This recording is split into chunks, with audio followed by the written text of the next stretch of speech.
So let's welcome Professor David Pasig.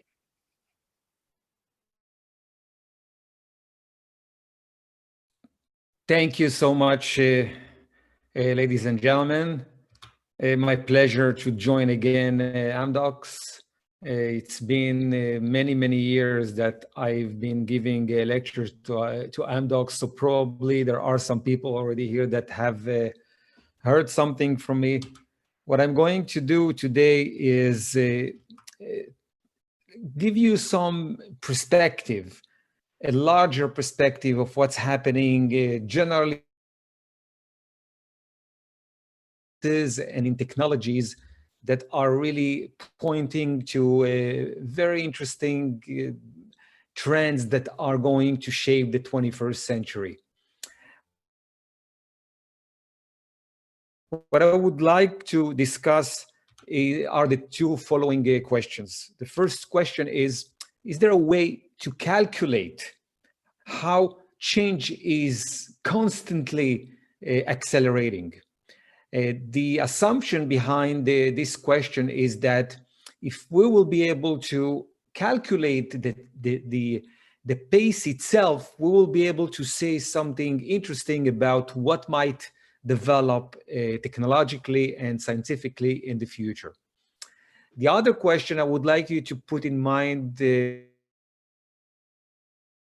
during my presentation is if there are some implications that we can at this point assess about the impact of different technologies that are going to be developed, and of course some discoveries in sciences that we're going to see in the next few decades.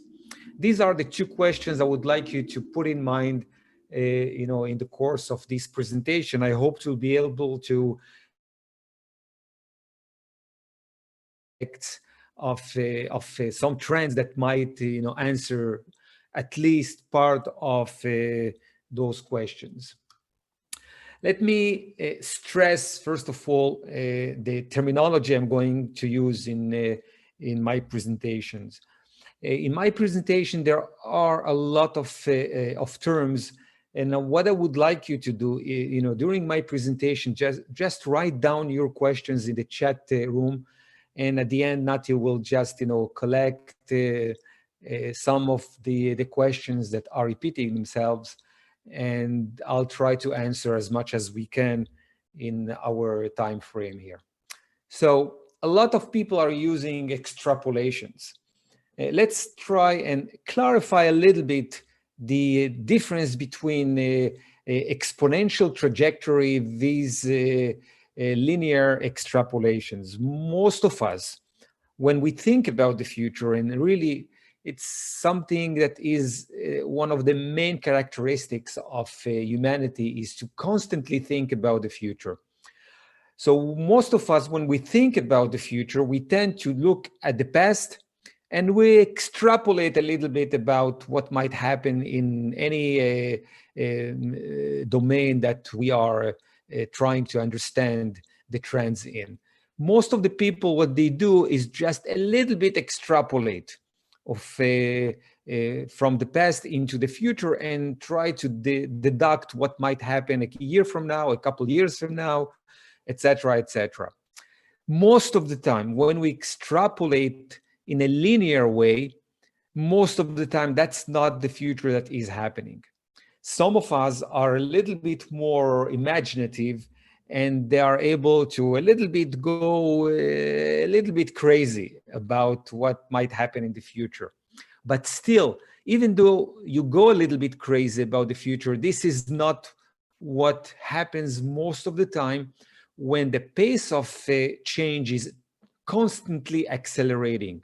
When the pace of change is constantly accelerating, then what we most of the time see is what we call an exponential trajectory. And there are different kinds of exponential trajectories. I'm not going to elaborate on those different types. What I would like to stress is that there is a way now to calculate that pace in order to find that point in the future that probably is what really represents the actual future that we're going to see. Some people call those points in the future singularity points, etc., etc. But what I would like to do is to show you how we use those kind of trajectories in order to understand what might happen in sciences in the future and in technological very specifically. I would like to stress at the beginning what we call the exponential trajectories in sciences. Many people think that there is no way to predict what might be accounted or stumbled upon in science. But with a very interesting way to calculate the pace of scientific discoveries, we are able at this point of time even to say what kind of scientific discoveries will happen in the next decade or in the next couple decades, etc., etc. I hope you understand that if we will be able to extrapolate in an exponential trajectory the discoveries that we are going to do in sciences, we will be able to do a deduction, the kind of technologies humanity is going to develop in the next decade or two. So this is what I'm going to do in the next few minutes. The idea is to broaden the scope of what's happening now in sciences to see how we are able to understand how the pace of change is actually driving humanity towards very specific discoveries that will have some impact on our technologies. So what I would like to broaden the scope is about different subject matters that are using the extrapolation trajectory. Most of them are using the term singularity, and to see that what kind of human efforts are being done in different kinds of sciences, just to broaden the scope in order for me to a little bit later just narrow the scope into technologies that might develop because of those of that scientific endeavor that we are all part of nowadays. So let me start by just picking a few terms that are being used lately very often in different kinds of sciences. I would like to start with very difficult terms that most of us are not aware of, and through those terms just give you the sense of what might happen in the 21st century. And by all means, this is going to be a very, very unique century in the evolution of humankind. Take, for example, this term. I'm speaking about the astrophysical singularity. Just a few years ago, very few students went to study astrophysics. It used to be something very esoteric that nobody, was caring about. Most of the students went to study either, computer sciences or physics or whatever. Nowadays, a lot of very bright people really they direct themselves towards those academic disciplines. And there are a lot of reasons. There is a very large body now of studies that are concentrating on this term, astrophysical singularity, and I'm going to explain it in a very, very simple way as much as I can. This point, imagine, somewhere in space, a black hole somewhere. Okay, this point in space at the verge of entering a black hole it's called the astrophysical singularity era. And there are a lot of studies at this point trying to understand what kind of laws of nature exist at those points in space. Probably, you know, the velocity of light is probably very different over there. Gravity laws are probably different at those points in space, and there are a lot of people that are trying of space, the nature of the laws of nature at those very specific places, which are called the singularity horizons. And there are a lot of discoveries already that are going to shake the foundations, how we see the laws of nature at this point of time. There are a lot of people that are saying that we are probably at the stage in human history that is parallel to the stage in which we are about to discover that Earth is not, you know, a flat thing, but it's more round, and it's going to change totally the way we understand space-time phenomena. And of course, it will take another decade or two until we will see how we can apply it to new technologies that we will develop. If you are really to understand this paradigm in astrophysics, if you didn't see this movie already, I really recommend it. It's called the Interstellar, and they are in a very nice Hollywoodic kind of genre. They are trying to explain those ideas, those scientific ideas, and the way we are going to develop new technologies with those new ideas in science. What you see here is actually a simulation of what is called the astrophysical singularity horizon, which means if there was somebody you know, traveling in space and reaching this point in space, what kind of view that person will see from the cockpit of that shuttle. And this is actually a simulation that was developed by supercomputers, and there are already a few scientific papers just around this very nice picture you see. I would really recommend you to go in and see this movie if you didn't see it yet. And really, the brightest students now are being directed, or they are directing themselves towards astrophysics. And probably 20 years from now, people that will have a PhD in astrophysics will be sought of. A lot of companies will be looking to have those people part of the teams that they are developing, that will be developing their technologies. That's one idea. I'm going to take you to another term, okay, which is called the synthetic singularity event in biology. I hope you understand that the first cell that has, you know, somehow emerged in evolution, by all means, it was a singularity event. And by singularity, of course, we mean a singular event that after that event, almost everything is changing shape, and the course of evolution takes a different direction. By all means, and the idea is that, by the way, the definition of a singularity event is that before that event is happening, we don't have any way to imagine how the world or how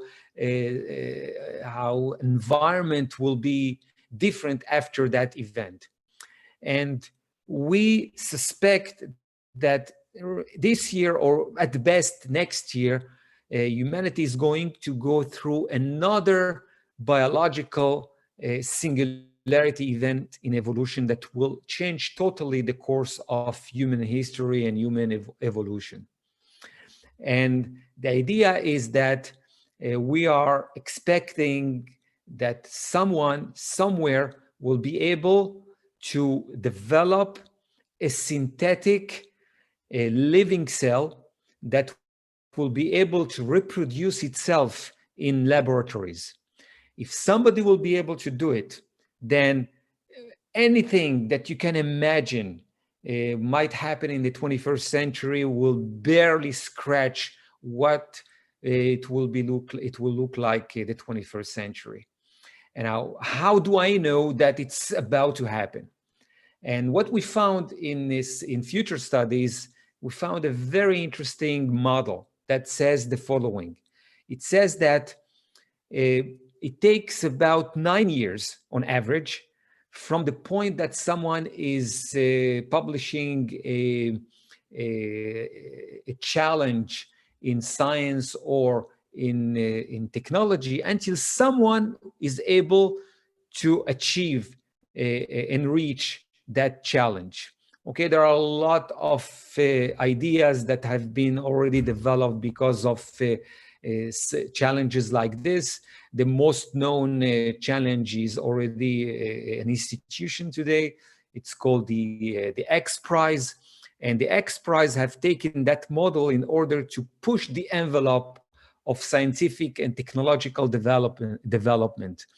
And time after time, they are publishing prizes in order to bring a lot of people to engage in those prizes and reach those developments. And we found that in 9 years is something really unusual. The most known, one of the first prizes that the X Prize has published was the prize of reaching with a very small, kind of a shuttle, the height of about 100 kilometers above, that is able to take a person, a human being, and reach that point in the skies, come back to Earth, and 2 weeks later, with that very simple vehicle or shuttle, take another 1 or 2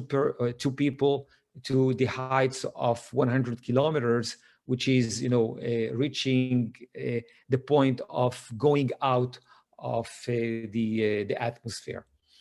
So it took exactly 9 years since in the 90s somebody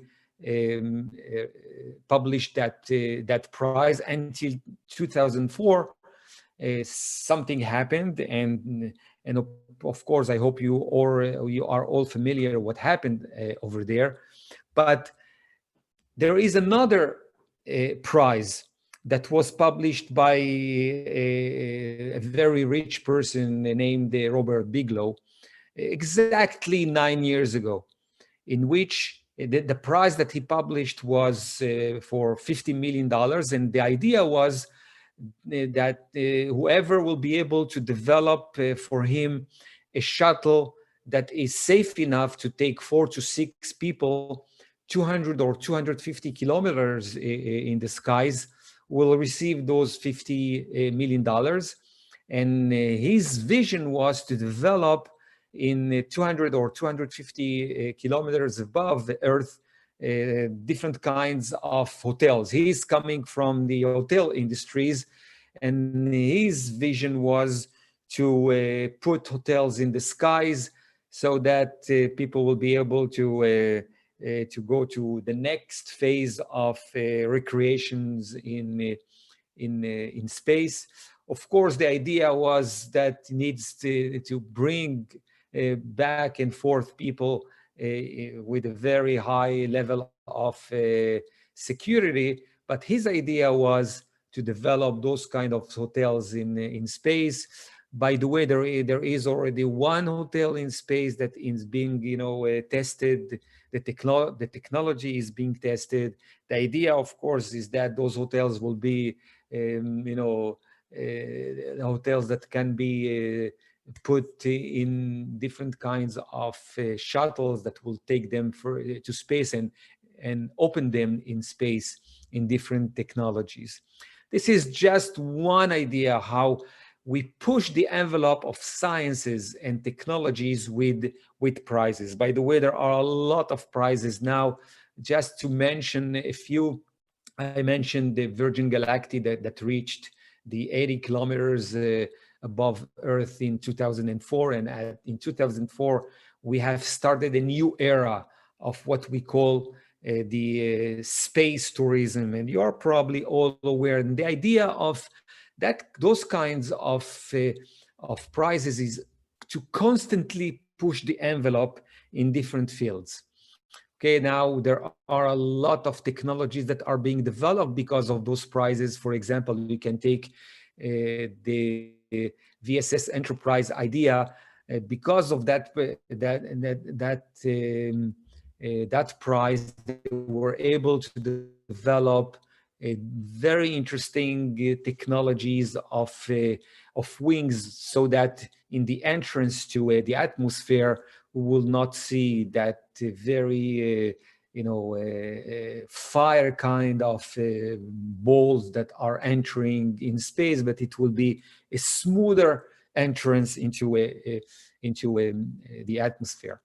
Of course, you are probably again following what's happening in that area lately. They were able to bring down a shuttle and not just shooting it into space, but bring it back, and you reuse those kinds of shuttles in different ways.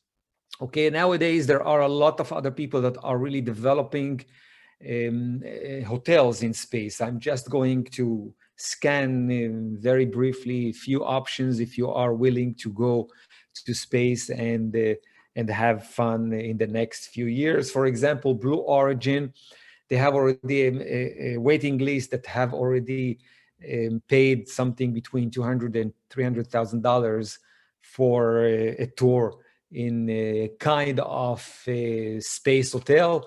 Virgin spaceship is also speaking about $250 a tour outside, of course, the atmosphere.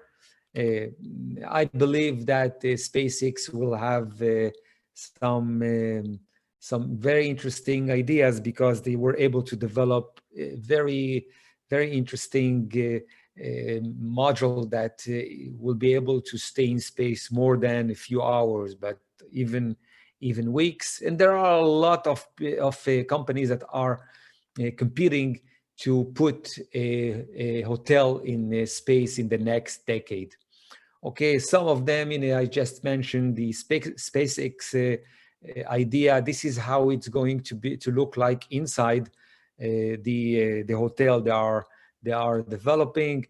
Nonetheless, there are other Orion Space. They are speaking about something much expensive. They are speaking about $12.5 million for a 12-day stay in space in a kind of hotel. There are already 26 people that have put a deposit of $80,000.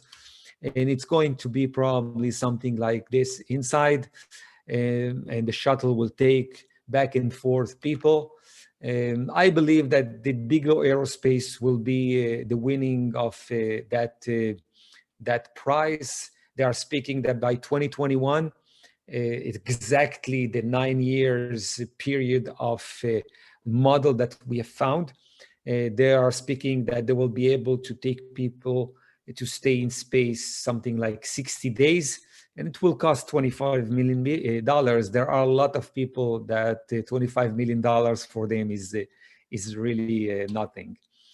Okay, there are other ideas. I'm just going to scan one very nice looking project of using the space international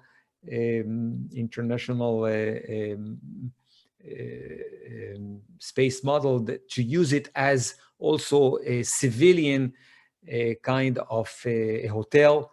And it will look like something like this. Inside this is a room in space, and this is probably how it will be, the balcony from which people will be looking at Earth at least. And if you wish, here is a simulation of how that space hotel will look like probably something like 10 years from now. And the more we progress in time, it will be cheaper and cheaper until at best by mid 21st century, or at best by the end of the 21st century, it will be a common thing to go and take a weekend in space, and it will be some kind of cheap if you compare it to what we think nowadays about cheap. Okay, there are a lot of prizes. A few years ago, I was invited by the X Prize to take part of a group of 15 people that they have collected from the world in the Bahamas, in order to think and devise the next ideas for the X Prize. Unfortunately, I'm signed on a lot of NDAs, so I cannot share some of the ideas we came up with. But take a look, there are not just the X Prize, there are a lot of other institutes that are constantly publishing prizes in different things. This is a nice X Prize thing that is already about to fulfill the 9 years model. The idea that was published in 2011 was for whomever will be able to develop a device that will be able to have as much as possible diagnosis that will cover a lot of diseases, and that will be cheap as much as possible, will get that $10 million. And there are a lot of ideas that have been developed because of that prize. I'll give you just one idea that was terminated lately and took a different path. The idea of a very simple gadget like this, as you see there on the slide. It was supposed to cost about $99. And the idea is what you put it here for 10 seconds, and an application on your iPhone or whatever will be able to give you a scan of 6, 8, and even more than that parameters, from your temperature to your emotional stress, etc., etc. In the meantime, of course, the competition brought much more different things that are much better than the Scanadu Scout. This is a nice idea if you're not aware of it. This is an idea of a colleague of mine from MIT that developed a very nice kind of a watch that is able to give you 20 minutes before an epileptic attack, some kind of a ping that something is about to happen. I don't know if you know it or not. There are about 3% of people that got epilepsy that can die during an epileptic attack because of hitting their head or swallowing their their tongue, etc., etc. So this is a new kind of technology which is called the effective computing. We are now about to start measuring emotions, not just measuring heartbeats, etc., etc. And you are all familiar with the iWatch. I hope you understand that it's already getting very interesting achievements, but this is a very nice Israeli startup that are speaking that they are about to publish a watch that will cost about $1,000 and will be able to give you about 30 measures of different things, from blood pressure, saturation, which is or the level of oxygen in your blood, etc., etc. 30 measures, and it will cost only $1,000. So this is just the idea how with that model of 9 years, we're able to push the envelopes. I'll give you a few more ideas that are going to shake the foundations of a lot of services. And of course, not just gadgets. We're speaking about health services that will need to go through a different paradigm of services that they need to develop. Take, for example, this nice idea. As you see here an iPhone. And the idea is that you are able to put your hand inside here for 10 seconds and you receive, after 10 seconds, whether you have, let's say, different maladies like cancer in a matter of 10 seconds. Okay, take a look at this one also. Okay, what you see here is a mobile phone, and this is actually the technology they have developed. And the idea is that you just hold a button over there. There's nothing is sticking into your finger and driving blood from your finger. The idea is only with lasers. And the idea is that in a matter of 10 seconds, you are able to receive a diagnosis if you have HIV or if you have syphilis. Let's say instead of equipment that costs $19,000 in hospitals now, it will cost only something around $30 every time, anytime a person needs to do any kind of such measurements.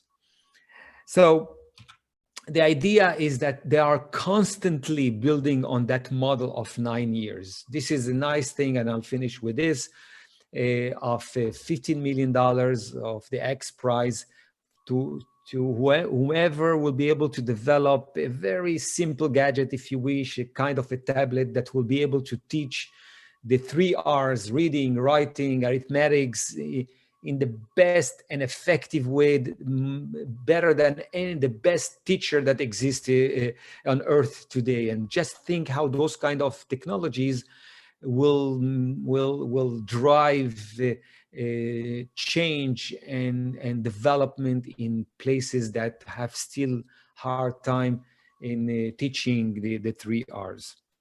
And about 9 years ago, there were 2 prizes that were published, one of $1 million and the other one of $6 million, to whomever will be able to develop a synthetic cell that is able to reproduce itself in a laboratory.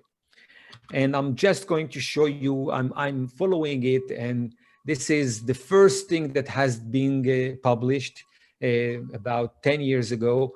And nowadays, we are able actually to really manufacture, if you wish, a living cell, an artificial living cell in a laboratory, okay?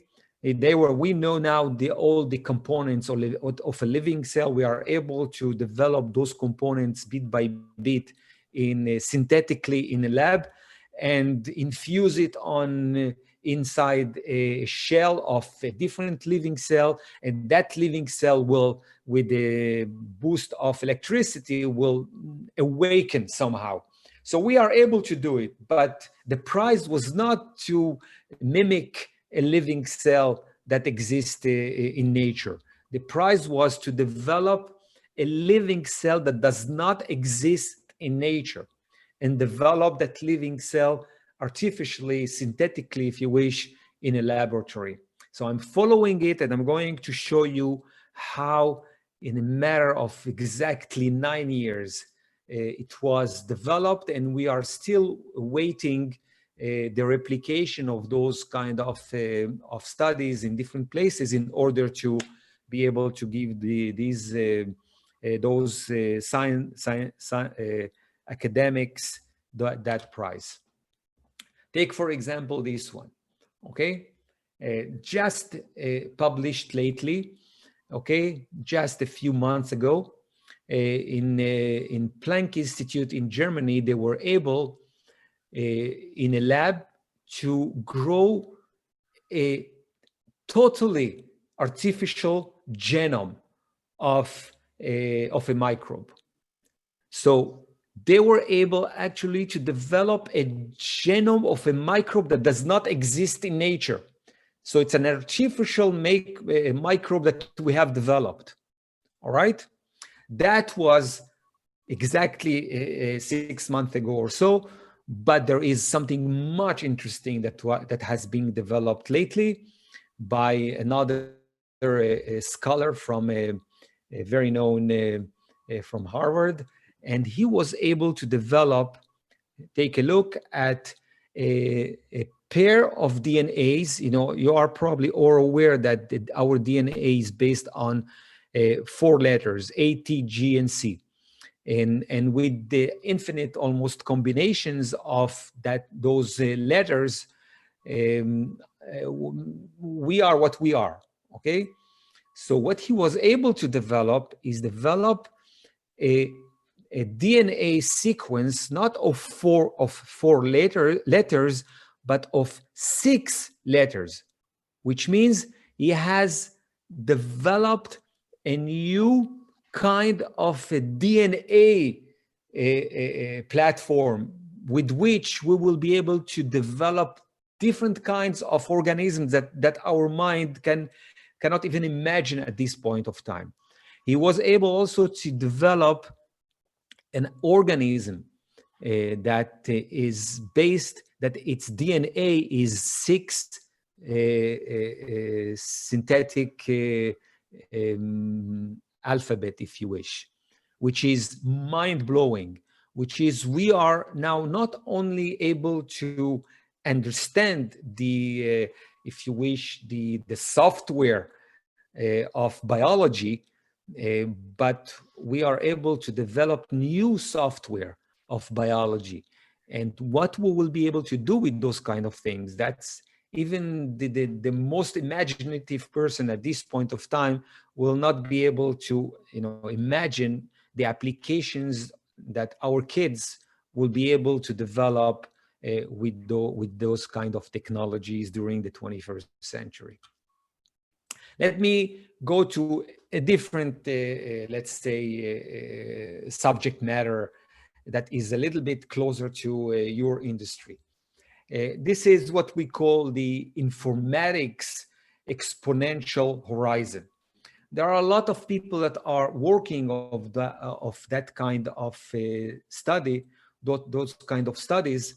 I like very much a scholar named Jacques Vallée. He's doing series upon series of studies trying to understand what is that point in the exponential horizon that if we will reach it, after that, all our information technologies will take a very different curve, a different direction.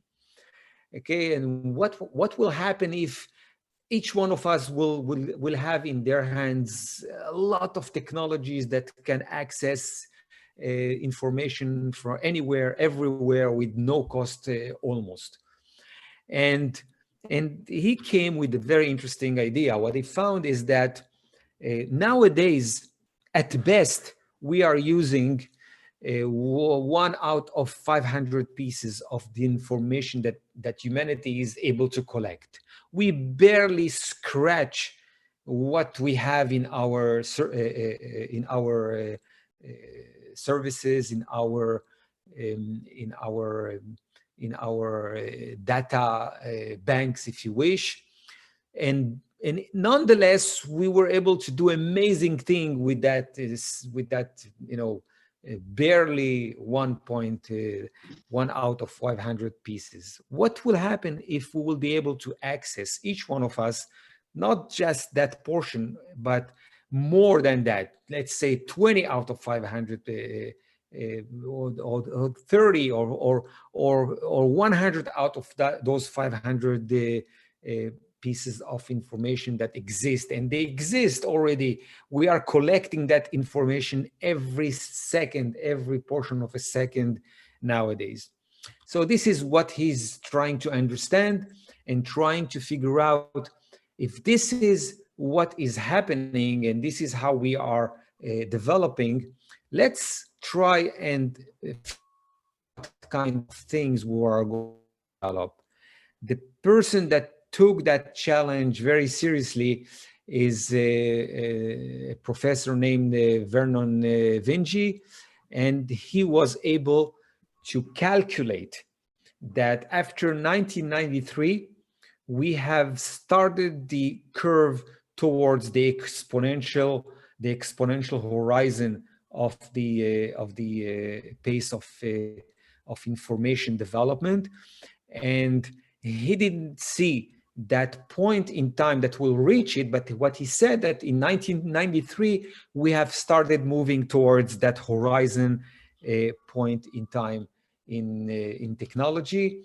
After him came, of course, Kurzweil. You are all familiar with Kurzweil, I believe, and he a few years ago published a book titled "The Singularity is Near," in which he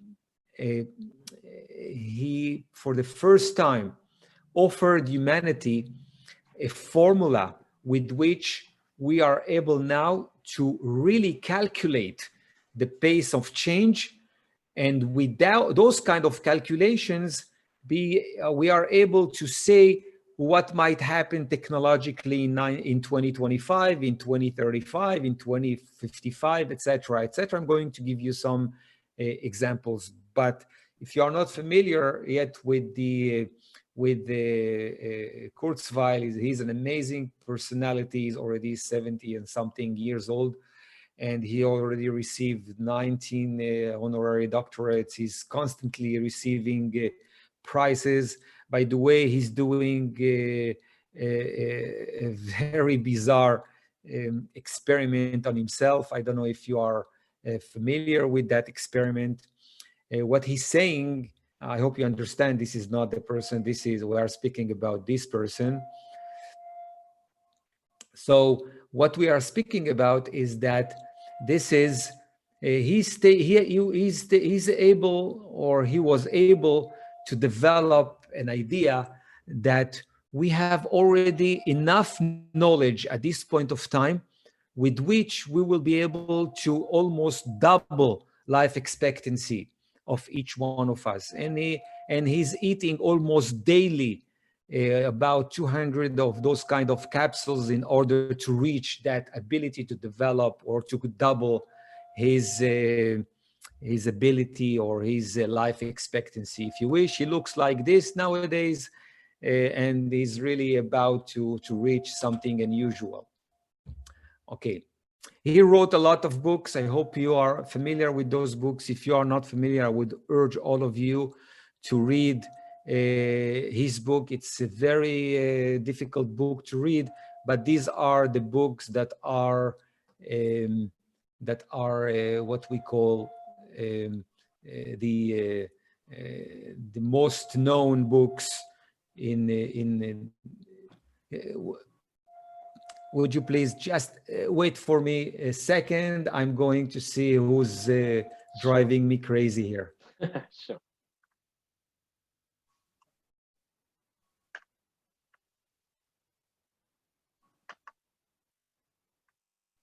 Mind blowing, Nati.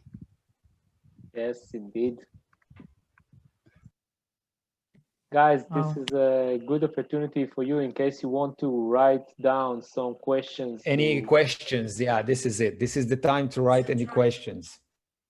So, Corinne, you wrote a very long one, so you will read it after that, after Professor David will finish. Yeah. So let's continue.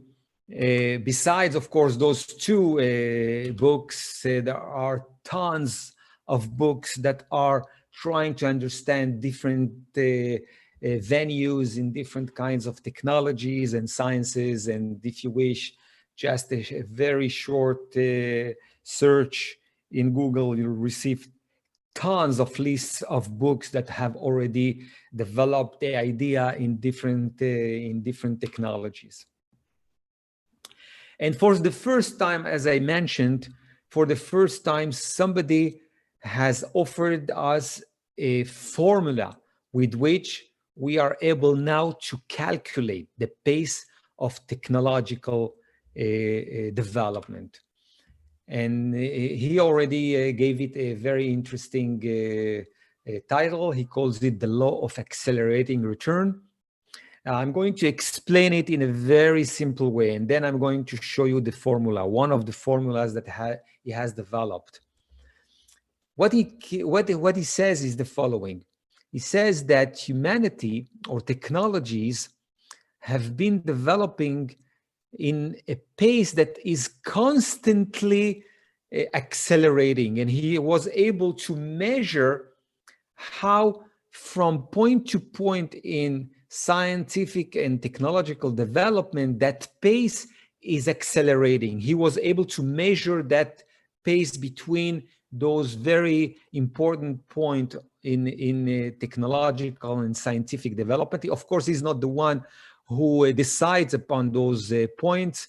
There are indices that are constantly calculating and measuring the most important developments and put those developments in a scale. So this is the first part of his formula in which he's able to calculate those points in time.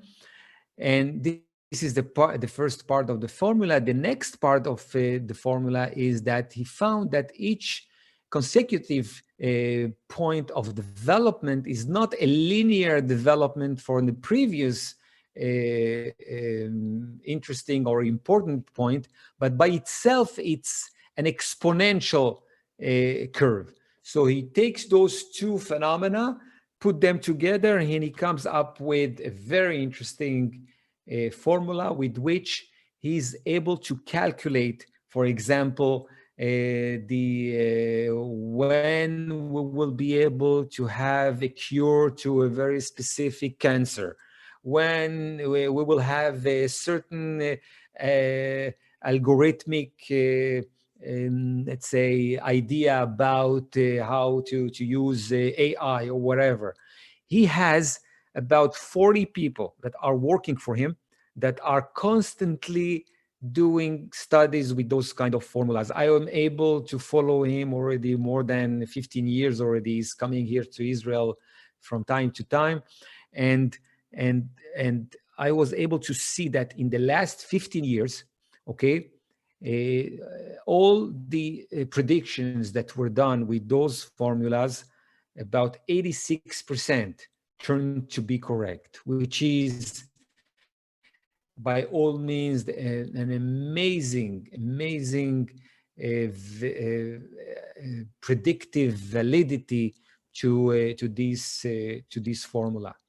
And in order to really give you some ideas, I'm going to scan some interesting developments that are the driving forces of the 21st century that can be measured with those formulas, and just to give you the sense of what's happening around all of us. All of us are so concentrated in whatever we're doing. Most of the time we just tend not to see what's happening around us that is going to shape in a matter of a very short time. It's going to shape what we are really doing, and we are not aware of it, and that's a pity. Okay, in order to give you some ideas, let me just stress the meaning of the pace of accelerating change. Okay, I'm giving you here two figures.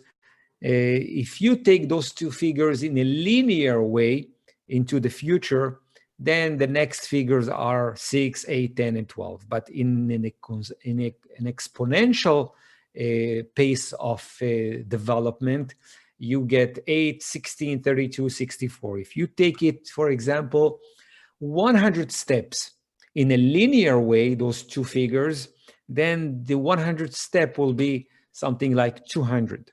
However, if you take those two figures in 100 steps in an exponential pace of development, you reach, if you see this figure, which is impossible even to read.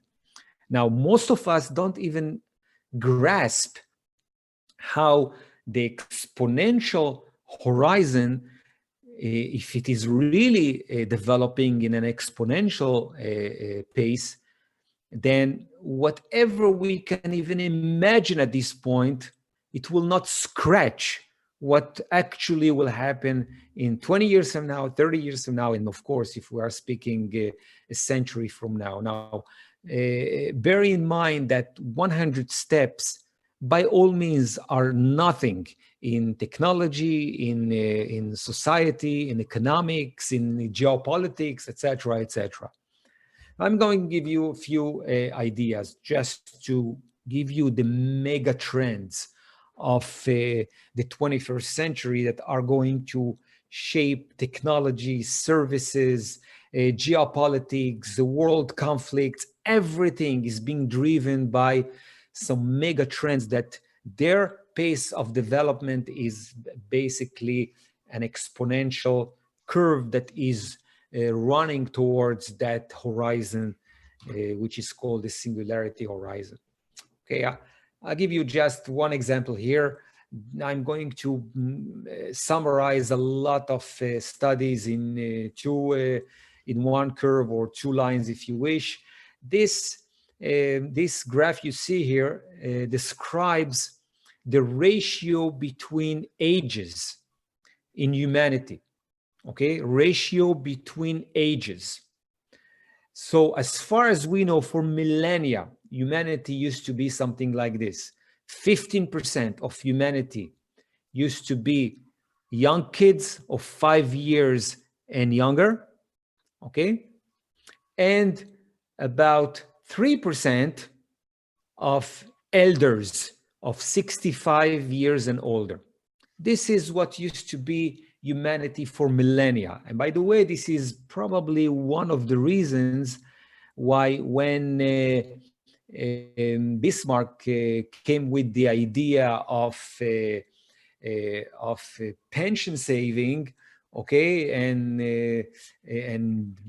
generally speaking, of course, the pension model, he said, let's, have them go stop working at the age of 65. And the reason was that only 3% of humanity could have reached that age. Okay. Nowadays, take a look what happened in the last, if you wish, 60, 70 years. In a matter of 70 years, we reached a point in which we are going to reverse what used to be for millennia. Okay, we are here. The same amount of elders are like the young kids.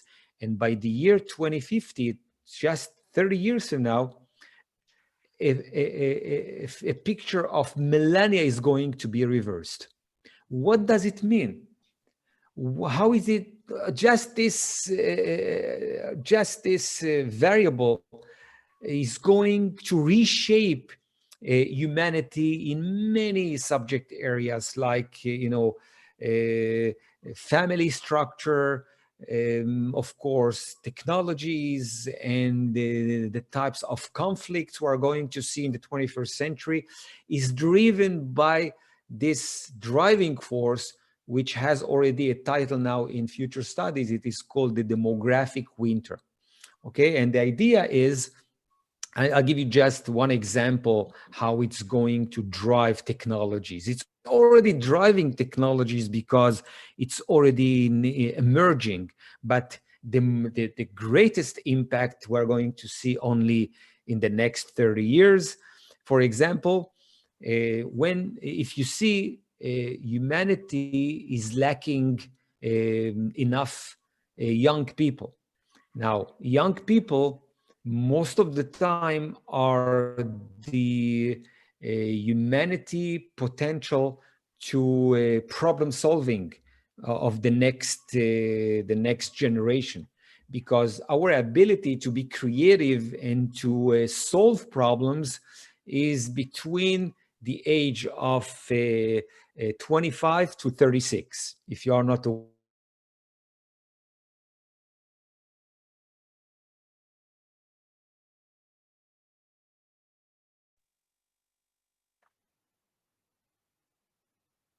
I see that we lost the read for a second. 30 years from now. Yeah. Okay, we lost you for a second. Something about the internet connection. Yeah, you can go ahead.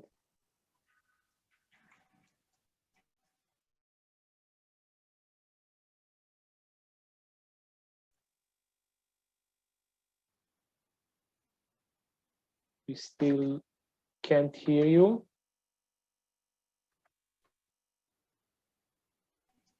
Is there a problem? Yeah, maybe. Oh, yeah. No, everybody else can hear him. Oh, I Yeah, we think can that the hear him. problem is with you. maybe just me. I'm sorry. Oh, Yeah. Nati, it's only you. Come yeah. on. I trusted my internet, but I guess not. Okay, go ahead. All Sorry. right. Don't trust your internet. Anyway, so if we are aware, even though if it's in our subconsciousness that we're going to have not have enough people that will solve our problems in a generation from now, then we are already developing now something that will give us some ability to solve problems or to be creative a generation from now. So I don't have to give you the opportunity to think about it, but I'll tell you that part of what we see, the development of artificial intelligence, is driven by this mega trend that is going to shape humanity. Okay, of course, not only AI, also robotics, because we, in a generation or two, we are going to have less and less people that will be able to be in the industries with the manpower, enough manpower to develop the future products. So we are already in the earliest stages of developing those technologies that will be able to cover our lack of human resources in the future. Of course, in this chart, there are also the conflicts of 21st century. I'm not going to touch upon that variable now because we are already in troubles in the last year. I don't want to add to our psyche. In any case, we are still in a lot of pressure. But there are already a lot of conflicts that are brewing behind the scene of the 21st century. Take a look at that trend in numbers. Okay, in 2030, in 2050, just 30 years from now, we're going to have barely 500 million people that are, by definition, what we call the youngest cohort of humanity, and we are going to have more than 1.5 or 2 billion people out of about 10 billion people that will be elders. There was no such a thing during history of this planet. This is a phenomena that we are still trying to understand its impact in the following 30 or some years, and it's going to affect almost anything. Think about the services that we will need to develop for that large group of people. Think about the maladies that will be common because of that large group of people. Think about the structure of families because of the of so few kids. Think about how in a matter of 50 years, the pension saving model is going to enter its most difficult crisis, because there won't be enough young people that will work in order to put in the pension saving institutes enough money for the elders to still continue their living with those savings. Almost all the 21st century is embedded in those two lines that you see here in this slide. I'm taking just a few ideas from this book if you are not aware of it. In this book, I was trying to understand the mega trends that are going to drive the conflicts of the 21st century. Of course, the sciences that are going to develop, the technologies that we are going to develop because of those discoveries in sciences. And as you are all probably aware, humanity is progressing from one conflict to the other conflict. The conflicts are a very important variable or mechanism, if you wish, in systems, in human systems that are driving humanity to constantly develop. In the 21st century has its calamities. We are not supposed to think that this is it. We are the 21st century. World peace is going to be established. 21st century has its problems, and we are trying to understand the driving forces behind those problems in order, of course, to see what we can do in the present in order to bring the flames down as much as possible. Okay, let me take you to another aspect which is really very can touch each one of us very personally. I don't know if you are aware how our species is called in sciences, but our species is called in sciences the Homo sapiens sapiens, okay? We are not Homo sapiens, we are a variation of Homo sapiens. Homo sapiens has been, around for more than around something like 100,000 years. But the Homo sapiens sapiens, according to sciences, is about 10,000 years only, okay? Now, about 30,000 years ago, besides the Homo sapiens, there was another species, which is called the Cro-Magnon era, okay? As far as we know from the remains we have collected from these species, their life expectancy was about 18 years only on average.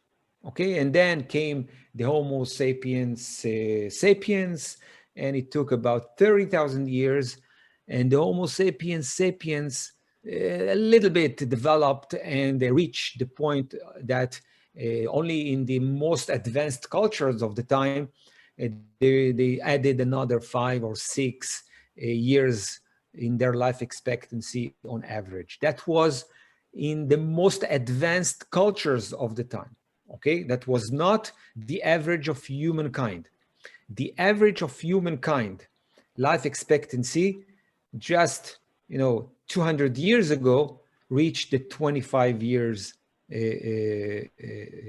old. That's it. Okay, it doesn't say that there were no people that reached their 80s or their 90s, but generally speaking, a person that was born 200 years ago, his or her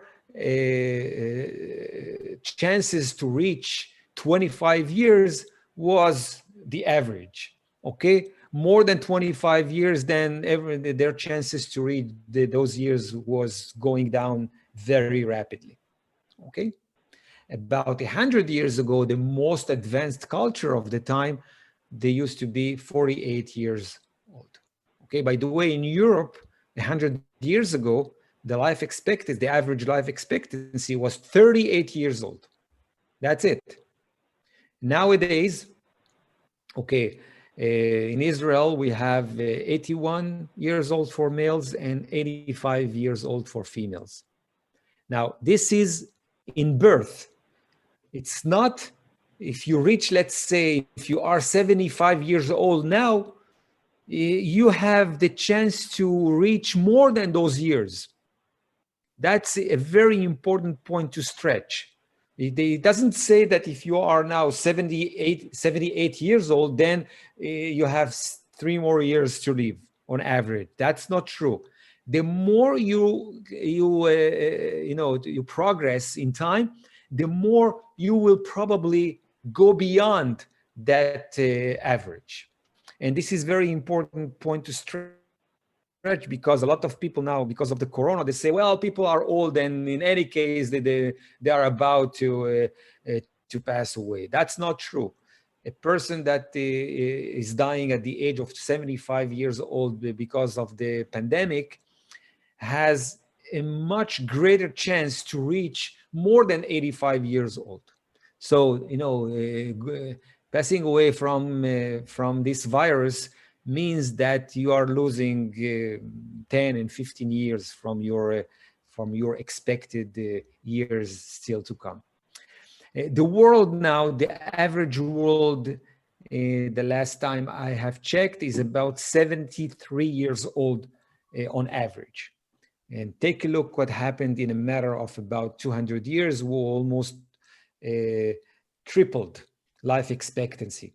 And one of the reasons of that phenomena is, of course, a little bit medicine, a little bit better food, but the most important thing is clean water, or if you wish, hygiene, okay, and sanitation.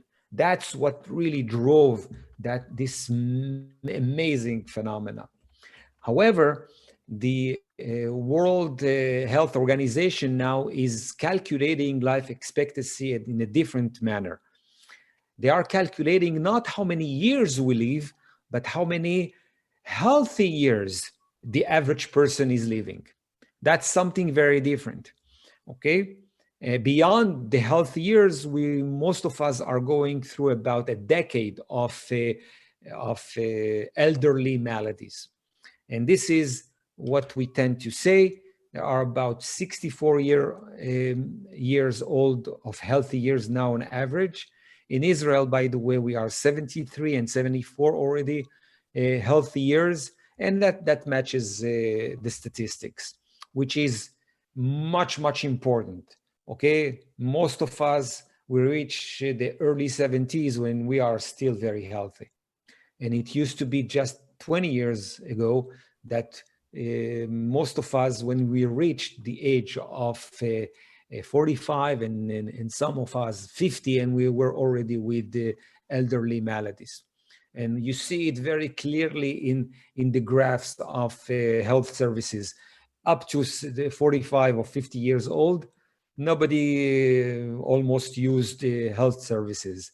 Suddenly, when you reach your 50s, you start coming and using health services, and of course, all that is around it in terms of financial, burden, etc., etc. Now, why am I stretching this trend? Now, if you put those figures on a graph, the graph speaks something really unusual. The graph says that we are just at the beginning curve of the exponential trend, which means that by all means, we cannot say that that's it. We reached 73 health years, and this is what it's going to have to stick in the 21st century. By all means, that's not true. Which means that, and there are a lot of people that are speaking that kids that are being born now, even kids that are 10 and 15 and maybe even 20 years old, they have a greater chance to reach 110, 120 years old in their life cycle. It's mind-boggling with the kind of humanity that is going to be here in the 21st century. Very different people with different needs, with different services that will need to develop, different technologies, etc., etc. And there is a huge amount of literature that is trying to understand this phenomena and how it's going to continue to develop. Going to show you another scholar that is doing something which is another mind-boggling thing, just to give you the sense of the driving forces of the 21st century. Okay, his name is Aubrey De Gray. Aubrey De Gray is a very known biologist from Oxford. He was in Israel lately, and what he found is that there are 7 processes that are constantly developing in the cells of a human being that can be reverse engineered. If we will be able to reverse engineer those processes that cause us to mature and to be elders and to develop elderly maladies, if we will be able to reverse engineer those processes, he says that we'll be able to stop even the death process. And he's doing a lot of studies trying to figure out how to reverse engineer those processes. I'm not going to elaborate because there are a lot of interesting things that are being published almost every month by the group of academics that are in his labs. Okay, let me give you just a taste of things that might develop. If you did not hear about rapamycin, this is a component that was discovered in the 70s. It's a natural component. The FDA already approved it. And lately they found that if you give it to people, it does miracles. So there is a series of studies that is going on in which they are giving that component to mice, and what they found is that if you give that component to mice 3-4 doses a week, that at best cost now $100 a month, those mice augment or further develop their life expectancy more than 30% on average.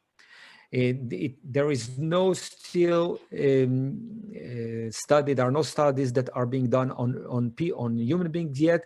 But if this will turn out to be that it's valid and there are no side effects, we are speaking even about people that are elders nowadays, 60 and 70 years, that will be able to add with those components, which is, taking a pill once a few days and will add some more years to their life expectancy, etc., etc. And I'm not going with, our time is about to be finished. So I'll just mention very interesting other studies that are being done, and they are about to shake the foundation of how we understand what diseases are, etc. For example, metformin is a very simple, very cheap component that is being administered now to people that have diabetes. And what they found is that there is something unusual in metformin, and they are running a study that says that if you give it to people with different maladies, in a matter of a few years, they can even overcome not just diabetes, but overcome heart disease and cancer and different cognitive diseases, etc. Okay, CRISPR, I hope you all understand and are aware of it now. I'm not going to explain it, but this is probably going to turn to be the most important technology with which we are going to manipulate our genes and develop new materials, and we'll be able to change the features of existing materials, etc., etc. If you're not aware of CRISPR, I would urge you to go and a little bit read about it. Okay, I'll finish with this with my colleague. His name is Professor Chaim Cohen, and he's mad about why females have 5 years more than males, and he's doing a lot of studies trying to see if he can close the gap between genders, and he came up with a component which is called CERT6. He gives it to mice, different kinds of mice, and what he found is that when you give this component to males, then their life expectancy reaches the life expectancy of mice females. Okay, for females it doesn't do anything, but for males it's probably something unusual. So even the gap between males and females were about to close, and we are speaking about a humanity that has a much many more years of life expectancy. We are speaking about life expectancy without a difference between genders. And the most important thing in which I am doing a lot of studies is what we call the Flint Effect. I don't know if you have heard about the Flint Effect. Okay, I'm running here. What we found is that in the last 50 years, humanity, oh, I'm running too much. Anyway, humanity has augmented about 17% in their IQ, which means if you are 30, 40 years old and you have a newborn, automatically that newborn is already 17% more smarter than you. A phenomena that received already a title, it's called the Flynn Effect, and it's constantly accelerating. Okay, there are a lot of people that think that this is not true, but it took Flynn, this is a scholar that was able to validate that phenomena, and it took him about 45 years of millions of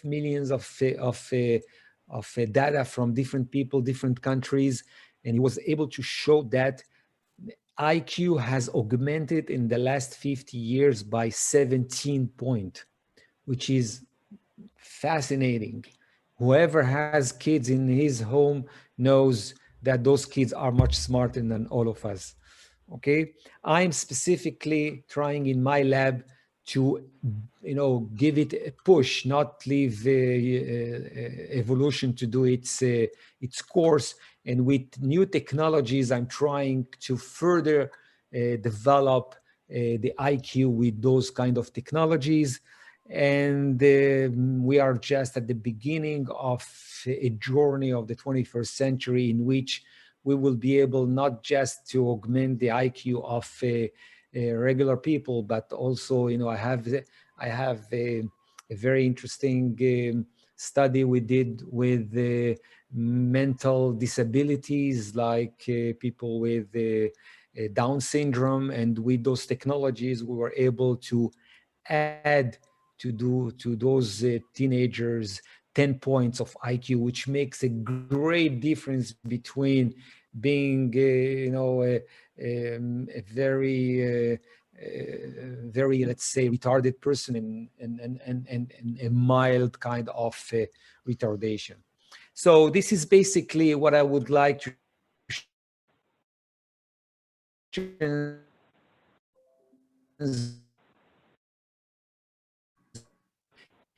is that there are so many things that are happening around is in our subject matter, or things that are really far, we think they are far from our discipline, but they will have immediate impact on whatever we are doing. And